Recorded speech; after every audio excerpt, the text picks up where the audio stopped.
तो इस वीडियो में हम बात करेंगे एल्गोरिथम कॉम्प्लेक्सिटीज़ की, और एल्गोरिथम कॉम्प्लेक्सिटीज़ किस तरह फाइंड करते हैं और डिफरेंट वे में किस तरह फाइंड करते हैं। तो सिंपली पहले हम ये समझेंगे हाउ टू, यानी कि कैसे हम किसी भी चीज़ की कॉम्प्लेक्सिटी निकाल सकते हैं। अब for example how to prepare a cup of tea, यानी कि इसके भी तो कॉम्प्लेक्सिटी क्या है। An algorithm is step by step algorithm. पहले पहले तो हमें समझना पड़ेगा एल्गोरिथम है क्या। तो हम हमारे से सिंपल क्वेश्चन में आप एक कप ऑफ टी कैसे बना सकते हैं, तो आप सारे स्टेप्स बताओगे यार। पहले पानी लोगे, बॉईल करोगे, फिर उसके अंदर पत्ती डालोगे, जो भी प्रोसेस है वो बताओगे सारा। ये हमारा सिंपल सा एल्गोरिथम होता है, सही है। अब फिर ये होता है एल्गोरिथम से हम क्या चीज़, कोई भी चीज़ की हम एनालाइज करते हैं कि उसने स्पेस कितनी कंज्यूम की और उसने टाइम कितना कंज्यूम किया। अब वही आप ट्रैवल जहाज़ से करते हो तो आपको कम टाइम लगता है, ट्रेन से करते हो उससे कम टाइम लगता है, ट्रेन से थोड़ा ज़्यादा लगता है, और बस से उससे ज़्यादा लगता है। तकरीबन ट्रेन से सबसे ज़्यादा लगता है, और प्राइस भी उसी वाइज है, यानी कि स्पेस कितने लिए कितने एफिशिएंट है और कितना अच्छा है।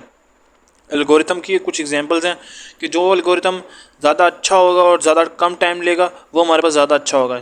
फॉर एग्जांपल इसकी एग्जांपल हमारे पास एरोप्लेन की है। फिर क्या है, to compare different algorithm mainly in term of running time but also in term of other factors, memory, developer efforts and etc। यानी कि goal to analysis of algorithm, हमारे पास गोल्स क्या क्या हैं। बेसिक गोल्स यही हैं कि हम जो रनिंग टाइम है उसको कंपेयर कर रहे होते हैं कि हमारे जो सॉफ्टवेयर उसमें क्या कॉम्प्लेक्सिटीज़ हैं। मैं ज़्यादा टाइम नहीं ज़ाया करना चाहता आप लोगों का। ये टाइम के बारे में लिखा हुआ है, स्पेस के बारे में लिखा हुआ है।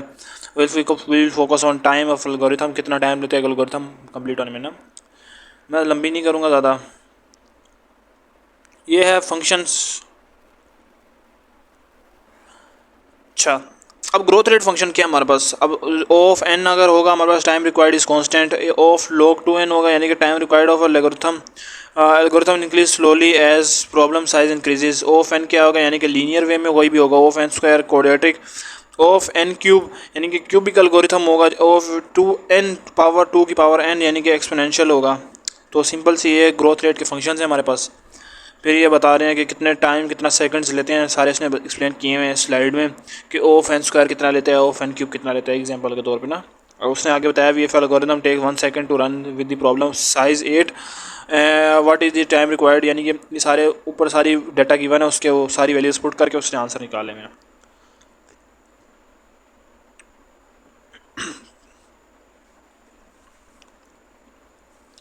अब टाइम कॉम्प्लेक्सिटी अगर आपको सिंपल लूप की दे दी जाए तो वो हमारे पास होती है, वो हमारे पास सिंपल सी होती है ऑफ एन, सही है।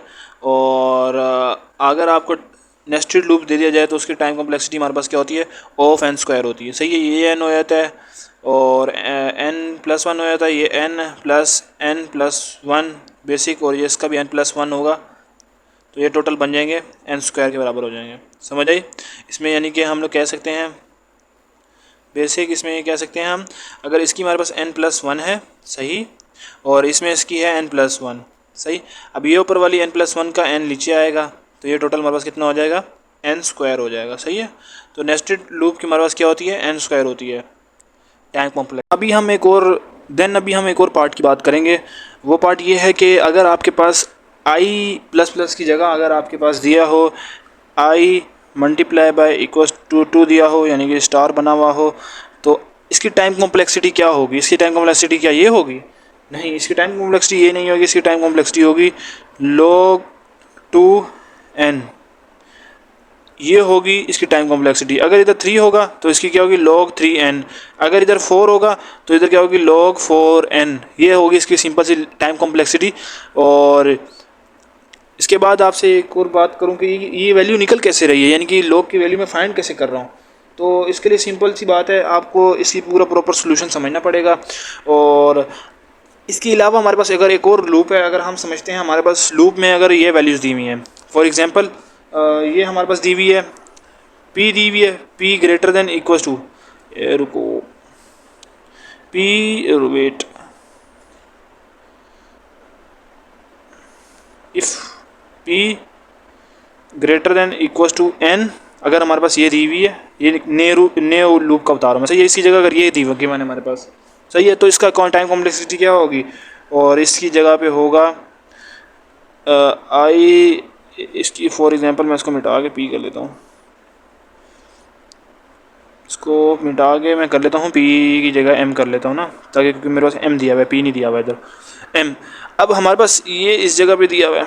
अब ऐसा अगर कोई लूप आए तो इसकी टाइम कॉम्प्लेक्सिटी क्या होगी? इसकी टाइम कॉम्प्लेक्सिटी ये होगी? नहीं, इसकी टाइम कॉम्प्लेक्सिटी होगी √n होगी। सही, ये कुछ रूल्स हैं, कुछ चीज़ें हैं जो फॉलो करनी है, जिसके बाद हमारे पास ये सारी वैल्यूज़ निकल रही हैं। ये मैं आपको बाद में बताता हूँ कि कैसे हमारे पास √n आ रही है और log2n आ रही है। और अगर हम नेक्स्ट लूप की तरफ जाते हैं, अगर हमारे पास डबल फॉर लूप आ गया, सही है। अब इसमें अगर हमारे पास ये हो जाए, वेट, अगर इसमें हमारे पास ये j को रिमूव करो, सही है, और =2 का साइन रिमूव कर दो, सही है, और इसकी जगह अगर हमारे पास हो j + =2 हो, तो अब इसकी टाइम कॉम्प्लेक्सिटी क्या होगी इस वाले की ना। और अगर मैं इसको रिमूव कर दूं, इसे ग्रेटर देन i कर दूं, तो इसकी टाइम कॉम्प्लेक्सिटी क्या होगी? इसकी टाइम कॉम्प्लेक्सिटी भी O(n)² होगी। ये भी हमारे पास एक लूप है जिसकी टाइम कॉम्प्लेक्सिटी मैंने आपको बता दी किस तरह निकालते हैं, सही। अब हमारे पास अगर एक और लूप है, उस लूप में क्या है हमारे पास, इसको हटा दो, सही है, और इसके अलावा है सिंपल, सही है, सही। अब इसकी टाइम कॉम्प्लेक्सिटी क्या होगी? अब इसकी टाइम कॉम्प्लेक्सिटी होगी n² ही होगी। बिल्कुल सिंपल है, कोई लॉजिक कोई भी चीज़ नहीं, मीन्स थोड़ी सी चेंजिंग से भी कोई फ़र्क नहीं पड़ेगा आपकी ना इसके अंदर, सोल्यूशन के अंदर। अब हम एक और करते हैं, अब मैं करता हूँ सिंपल सी चेंज करता हूँ, इसको रिमूव कर देता हूँ, सही है। अब इसकी जगह मैं रिप्लेस कर देता हूँ, इसकी जगह रिप्लेस कर दिया j × क्या कर दिया मैंने, 2 कर दिया, और सारा सेम रहा। तो अब इसकी टाइम कॉम्प्लेक्सिटी क्या है? अब जो इस लूप की टाइम कॉम्प्लेक्सिटी होगी वो ये नहीं होगी।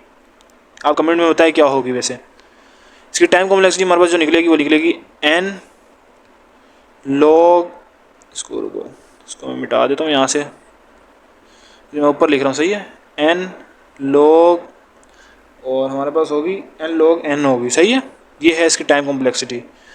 तो ये कुछ लूप्स हैं जो आपने समझने हैं, साथ से स्क्रीनशॉट लेते रहें ताकि आपको आसानी हो जाए। बाद में आप अगर रफ कॉपी भी लिखें तो आपको आसानी हो जाए, ताकि बाद में जब आप करने बैठे तो आपको मुश्किल ना हो। अब ये डिफरेंट लूप्स की बता रहा हूँ मैं आपको टाइम कॉम्प्लेक्सिटीज़ ना, बिल्कुल एक ही क्वेश्चन से बता रहा हूँ, ताकि एक ही क्वेश्चन से आपका कॉन्सेप्ट क्लियर हो जाए सारा का सारा, सही।